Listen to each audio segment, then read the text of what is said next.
Only fools would walk away, but we're standing here today. Through the storms and history, only fools and SAFC. Sunderland till the day I die, underneath the west side sky. Through it all we still believe, only fools and SAFC.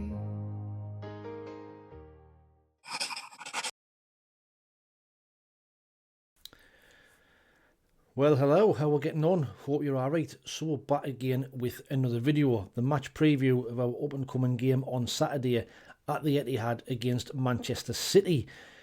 We are now right in that tough run of fixtures where I said, you know, the squad's going to be tested. Massive games coming up through the Christmas period. Following on from Anfield, the fantastic draw, the 1-1 on Wednesday night. We'll now move on to Saturday's game, which will be a totally different test to what that game was. You know, Liverpool were quite passive and were negative, I thought, in that game. Allowed us space to play, and we almost nicked the 3 points that game. City will be totally different. I'm expecting them to come flying at the blocks, have a right good go to us. I don't like you settle. They've got players over in great form. They have won 7 of the last 10 games, including the last 2. Beat Fulham 5-4 on Tuesday night, you know, after they were winning 5-1. Really amazing game. They are very much in that title race. You know, they're currently second. I think they're 5 points behind Arsenal.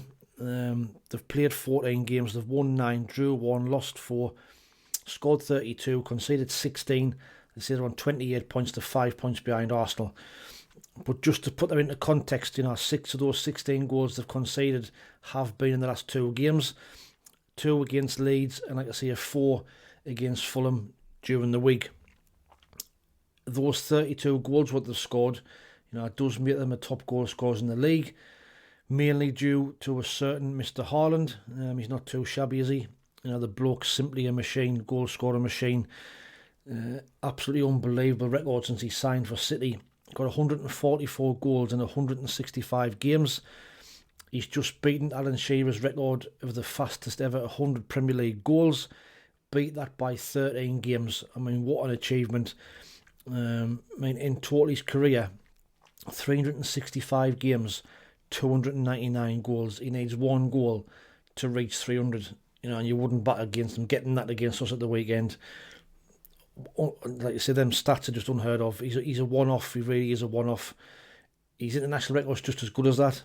You know, he's got 50 to 55 goals in 48 games for Norway. And they've just qualified for the World Cup, I think. So it'll be great seeing him in the World Cup on the big stage to see how he does. He's already got 15 goals this season. Head and shoulders above everybody else. I think there's only Thiago who's got, I think, 11 or 12 for Brentford this season. Who's anywhere near him. Phil Foden has also just hit a rich vein of form. He's scoring goals for fun, looks back on his game. But they've also got some other great players, you know, all over the squad. You know, Tijani Reinders, Jeremy Doku, Ruben Dias, Nico Gonzalez, Shirky, Nunes, Guardiola, Nick O'Reilly. You know, the list goes on of the players they've got. All over the pitch, they've got quality. A team full of internationals. And back that up as well, you know, with the managerial record of Pep Guardiola, who, again, phenomenal record for Man City. 554 games, 390 wins, 79 draws, only 85 losses, a win ratio of 70%, and his whole career, a win ratio of 71.5%. I mean, you know, it's just unreal. I mean, these numbers and these stats are out of this world. So it's going to be a really difficult game, you know. It's like, it's another one of those games where it's just a free hit, to be fair. But like the free hits that we had at Chelsea and at Liverpool, we've more than proved enough to fight and take points from these teams. So why not go in there full of confidence, give it a go, and if you get something, so be it. For us, you know, can we put in a performance similar to Wednesday? We did put a hell of a lot of effort into that game on Wednesday, and how much that took out of the lads. Can they go again and do it again for 90 minutes against City? Now, like I said on the match review video for Liverpool, I've seen enough now from this team to think we'll be fine. I can't see us getting relegated, to be fair. I'm getting a little bit carried away without getting too cocky. Like I say, I think we'll be fine. And it's now a case of just seeing how far we can finish this season, how high we can get. Games like Saturday are coming up, and the games against Liverpool and what have you is why we wanted to be back in the Premier League, why we got promoted, and these are the games we need to be looking forward to. Really, really exciting times for a Sunderland fan. And the team selection for Saturday, now I know I keep banging on about these cards for Xhaka and Siddiqui, but I hope and pray that they get through this next game. To lose them against the Mags would be devastating. We need our best team on the pitch to stick it up the road, to finally shut them up a little bit, and we need them two players. They're vital for us. Let's hope they get through this game unscathed. I really thought that they would both have gotten a yellow card in the 3 games prior, but fair play to them and for Regis Lebris for managing that. But this game, they are walking the proverbial tightrope, aren't they? But saying that, I still don't think that will rest them on Saturday. I think we're coming up to the Christmas fixtures and AFCON, and this is where the squad will be tested. So I think, like I say, we've managed it for the previous 3 games, and I think we'll do the same on Saturday. I can't see them being rested. But the team, we saw Trey Hume come into the side on Wednesday. Traore was dropped a little bit unlucky, to be fair. And I'm not sure if Brian Brobby is fit enough to play 2 games in a week. He's been building up his match fitness over the recent weeks. So based on that, I think this could be the team that we play. I think it could be Robin Roos in goal. It could be McQuailey, Ballard, Alderete, Trey Hume, Reinildo, Xhaka and Siddiqui in midfield, and Talby and Lafayette, with Wilson Isidore coming back in for Broby. Just my personal opinion, I think that's the way we might go. I think Broby did alright on Wednesday. He's a big unit, powerful, strong, physical, but like I say, I don't know if he's fit enough to play them 2 games in a week. But let me know what your thoughts are in the comments below. Should we make any changes? What would your tactics be? On Wednesday, it was kind of a 4-4-2 with Trey Hume probably playing more in midfield, to be fair. So what's your thoughts on the team? What would you play? What tactics would you do? And how do we go about stopping City? Now, score predictions for Saturday. Like I've said, City have conceded 6 in 2 games, but they've still won both the games. It says it all, really. It's going to be a really, really difficult game. But I can't wait to see our strong defence tested against their forward line. Haaland, Foden, Doku, etc. What a chance to be tested against the best in the world. Man City do have Real Madrid in the Champions League next week, so I don't know whether Pep will make some changes. I don't think he will, because with them sitting second in the league, they've got a chance of still winning the Premiership. And I think he'll want that more than ever after the bad season that I had last year. He's out to prove a point, so I don't think that he'll rest too many players at the weekend. Our record at City isn't great, as you would expect. Since the year 2000, we've played there 15 times. We've won none, drew only twice. We've lost the remaining 13, scored 16, conceded 41. So our record there is not good. The last time we got in there was in April 2014, a 2-2 draw in the Premier League. But apart from that, like I said, it's been a miserable time. But having said that, we can go in there, like I said earlier on, we can go there and play without any fear. And yet again, we can go in there and express ourselves and give it a right good go. There's no to lose. There's no pressure on the result. We're sitting high in the league. There's no pressure at all. Go in there, give it your all. If you get beat, so be it. You expected to get beat, and we move on to the next game.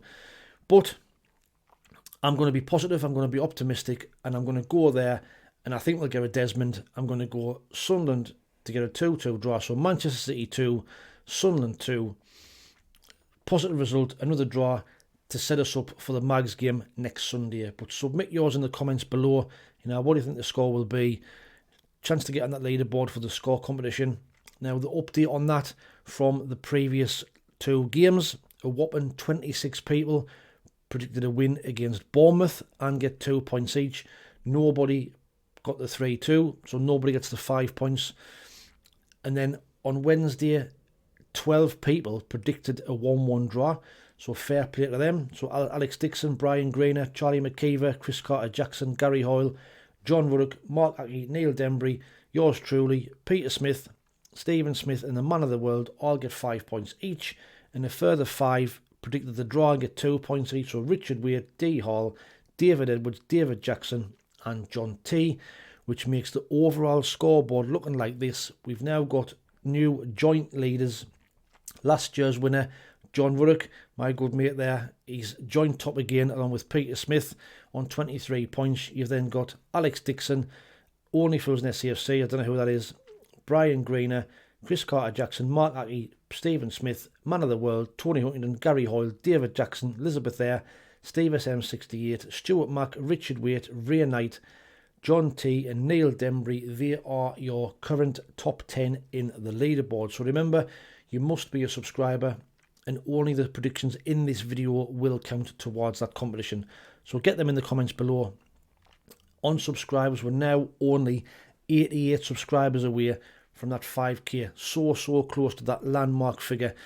Can you give us that, the best Christmas present ever, and get the channel to that 5k? What an achievement that will be from where we started 4 years ago. You know, such be a proud moment to get to that 5k. So anybody who's not subscribed, hit that little black button. Another 88 of you who are not subscribed will get us to that 5k mark. And just thank you very much to everybody who's subscribed so far and helped and supported the channel. Massively appreciated. Now finally, for those who bought the Fixer, you know, the book that I wrote, the new book is ready and will be out next week. So here it is, The Larkin Files Extra Time. See, it's a bit more of a chunkier book, a bit more of a read. So The Larkin Files Extra Time, When Some Games Never End. This is the first book in a 6-part series. It's another crime thriller. I hope you like it. It's out next week on Amazon and on Kindle. There's some familiar names in there.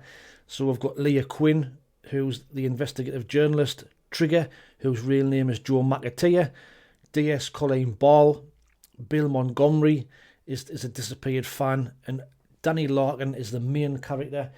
That's linked to Pop Larkin, who you might remember was played by David Jason, who was Del Boy in Only Fools. So that's where that comes from. But like I say, out the 8th of December, it's on Kindle and paperback. It's $1.90. I think it's $1.99 for the Kindle, and it's $7.99 for the paperback book. It's a chunkier book, bit more of a longer read.